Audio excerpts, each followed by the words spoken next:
La petite voix respire. La petite voix respire. Bonjour, je suis Herveline et je suis heureuse de vous accueillir pour cet épisode spécial de La Petite Voix. À circonstances exceptionnelles, épisode exceptionnel. J'ai demandé aux thérapeutes invités de La Petite Voix de nous faire part de leurs réflexions à propos de cette situation inédite, difficile aussi, que nous sommes en train de vivre. Histoire de prendre un peu de hauteur, de faire un pas de côté pour envisager les choses autrement, de rester ancré, de respirer, tout simplement. Chaque matin, vous retrouverez un nouvel invité pendant quelques minutes, comme autant de petites bouffées d'air quotidiennes. Dans quelques temps, bien sûr, La Petite Voix reprendra son cours normal avec des entretiens de thérapeutes, ceux et celles qui nous font du bien. Mais pour l'instant, je vous propose tout simplement de respirer. Allez, La Petite Voix respire, c'est parti!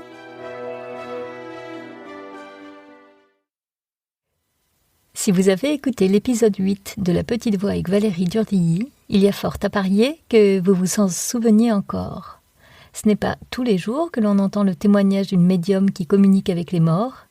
Lors de la diffusion de l'épisode, vous avez été nombreux à réagir car vous étiez à la fois interloqués, il y a de quoi, mais aussi convaincus tant elle parle avec bon sens. Aujourd'hui, Valérie nous ouvre une autre voie, celle de la spiritualité. Car à travers cette crise du coronavirus que nous traversons, elle y voit une invitation à nous reconnecter à nous-mêmes, à nos proches et à la nature. Merci Valérie de nous ramener finalement, non pas à l'essentiel, mais à l'essence. Bonjour Herveline. Pour la première semaine de confinement, nous avons enfin le temps. Ce temps si précieux, celui qui ne nous permettait pas de faire des choses. Aujourd'hui, nous l'avons. Je crois que nous avons tous rangé et fait le ménage. Ce qui est magnifique maintenant, c'est que nous pouvons le faire à l'intérieur de nous. Se redécouvrir ou se découvrir, s'écouter, se redonner de la place à notre intuition. Ce temps nous permet de toucher du bout des doigts ou à pleine main l'instant présent. Ce temps nous permet aussi de prendre soin de nous, de prendre soin de temps à partager, de bons moments avec nos enfants, de jouer avec eux, de les écouter, de redonner de la complicité. Ce temps nous permet de prendre aussi des nouvelles des gens que l'on aime. Ce temps nous permet de remettre de l'ordre dans nos valeurs, se respecter soi, respecter les autres en restant chez soi, respecter la nature, cette nature qui se permet d'être, d'exister et de se montrer à nouveau, belle, parce que nous la respectons.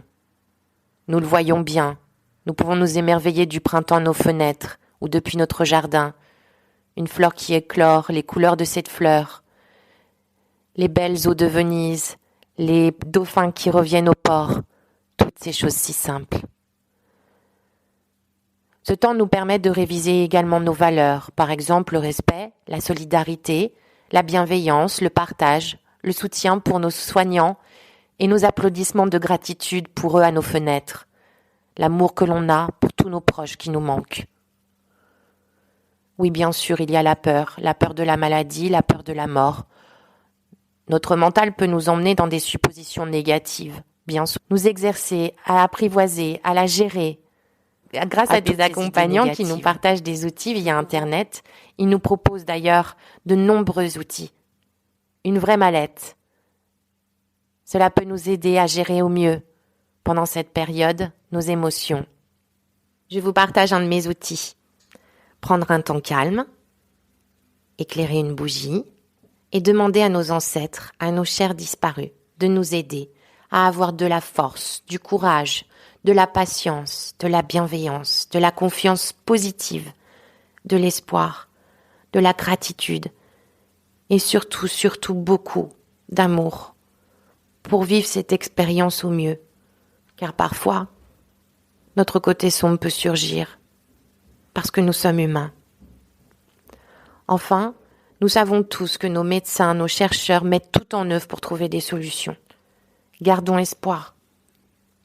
J'espère aussi que lorsque nous sortirons de ce confinement, que tout ce que nous avons pu vivre de positif, tout ce que nous avons pu apprendre de nous pendant ces semaines de confinement, nous trouverons une place pour toutes ces choses dans nos vies.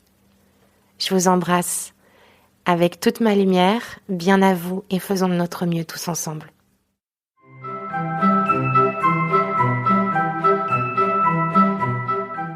Merci pour votre écoute. Rendez-vous demain matin pour un nouvel épisode de La Petite Voix Respire. Pour ne rater aucun épisode, pensez à vous abonner sur votre plateforme de podcast favorite. Et surtout, n'hésitez pas à laisser des étoiles, des bonnes notes et des commentaires sur iTunes et autres. Ça aide vraiment à faire découvrir ce podcast à d'autres personnes. Retrouvez-moi aussi sur Facebook et Instagram en cherchant simplement La Petite Voix, le podcast. Merci beaucoup et à bientôt.